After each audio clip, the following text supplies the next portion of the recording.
10,000 രൂപ പ്രതിമാസ വരുമാനമുള്ള ഒരു കുടുംബത്തിന്റെ പ്രതിമാസ ചെലവുകൾ കാണിക്കുന്ന പൈ ചാർട്ട് ചുവടെ കൊടുത്തിരിക്കുന്നു. ഈ കുടുംബം ഭക്ഷണത്തിന് ചെലവാക്കുന്ന തുക എത്ര?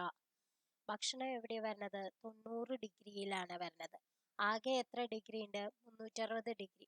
അതിന്റെ 90 ഡിഗ്രിയിലാണ് ഏത് വരണത്? ഭക്ഷണം വരണത്. അപ്പൊ 10,000ത്തിന്റെ എത്ര വരണം?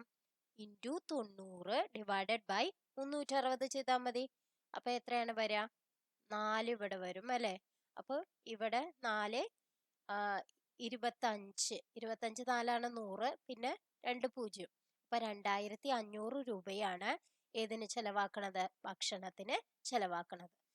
നെക്സ്റ്റ് ഒരു ക്വസ്റ്റ്യൻ കൂടിയുണ്ട്. ഒരു കുടുംബത്തിന്റെ പ്രതിമാസ ചെലവുകൾ കാണിക്കുന്ന പൈ ചാർട്ടിൽ ചികിത്സാ ചെലവ് കാണിച്ചിരിക്കുന്ന ഭാഗത്തിന്റെ കോണളവ് 72 ഡിഗ്രി ആണെങ്കിൽ ചികിത്സാ ചെലവ് ആകെയുള്ളതിന്റെ എത്ര ശതമാനം?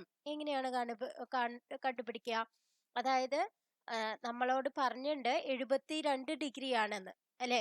അപ്പൊ എത്ര ഡിഗ്രിയിലാണ്? 360 ഡിഗ്രിയിൽ 72 ഡിഗ്രി ആണ് ഏതിന് ചെലവാക്കണത്?